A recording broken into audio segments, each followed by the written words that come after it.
Épisode 18, Métamorphose, écrit par Marlene Osborne et réalisé par David Nutter. Alors je suis un peu embêté avec cet épisode, j'aurais aimé l'apprécier davantage, d'autant qu'on manque singulièrement de bons films de loup-garou.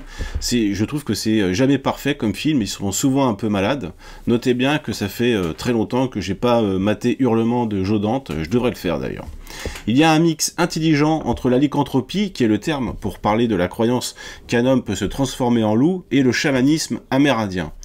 Première évocation filigrane de la série sur le sort amer des Indiens aux États-Unis, relégués comme curiosité pour touristes dans des réserves ou laissés à l'abandon dans des bidonvilles sans aide de l'État. On verra d'autres tribus dans d'autres épisodes et perso je suis fasciné depuis toujours par leur histoire, qui est un bon moyen pour évoquer l'actualité dans une fiction sans heurter la sensibilité de quiconque.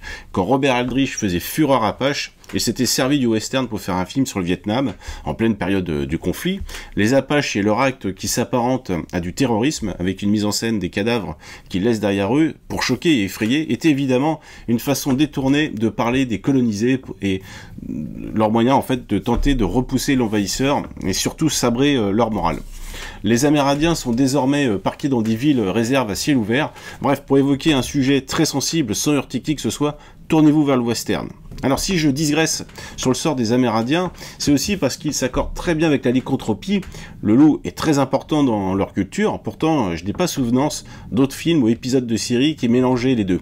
On est très souvent attaché au côté anglo-saxon, peut-être pour créer une vraie dichotomie entre la personnalité de Gentleman et sa facette bestiale. Si l'épisode présente de belles séquences nocturnes qui exploitent la forêt canadienne, j'ai pas gardé un souvenir estomacant, la faute à une intrigue cousue de fil blanc. On devine très vite qui est le loup-garou. Il y a un rythme mou aussi, malgré une solide interprétation chez les personnages secondaires. Notons la présence de Michael Horse, qui est le shérif adjoint dans Twin Peaks, qu'on trouvera dans les 3 saisons, et qu'on retrouve dans cet épisode dans le rôle d'un shérif adjoint. Il a pas grand chose à défendre, hélas. L'épisode avance en charentaise, il y a peu de pics, et quand il y en a, c'est maladroitement filmé, malgré la présence de David Nutter. Qui n'est pas d'ailleurs le type le plus approprié pour filmer l'action, ou même visuellement. Je vous renvoie à ces propos que j'avais cités dans l'épisode Le Message. Les attaques de loup-garou, c'est souvent foireux. Et un autre exemple, j'aime beaucoup Wolfman de Joe Johnston. C'est un film de loup-garou malade. Joe Johnston est arrivé à 15 jours du tournage pour remplacer un autre qui était prévu, Mark Romanek. Il y avait une ambiance incroyable, une direction artistique magnifique et des acteurs très habités par leur rôle. Les scènes de bravoure ne fonctionnaient pas. Et puis dans cet épisode, c'est pareil, on a tout autant des ralentis artificiels. Alors à une époque, quand on ne provoquait pas le ralenti directement sur la caméra, et ça a été fait au montage et ça donne un effet de dilatation assez vilain. Ici, la dernière attaque est cassée dans l'œuf, l'apparition de plein pied du loup-garou qui est d'évidence un pauvre gars costumé et qui trotte franchement dans le coin de la pièce, ça décrédibilise tout.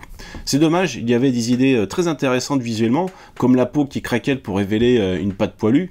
Ici, la transformation du loup apparaît suivant le même processus qu'une mue de serpent. On trouvera plus tard d'ailleurs des lambris de peau morte. Bref, une déception à la mesure de l'ambition. Moment fort, une cérémonie funéraire dans la tradition chamanique et un long monologue d'un vieux sage qui raconte une expérience de son enfance. C'est un long plan séquence sans flashback, c'est couillu et ça donne un côté histoire au coin du feu. En plus, le vieux sage, il a vraiment une trogne de carte postale. Voilà, au suivant.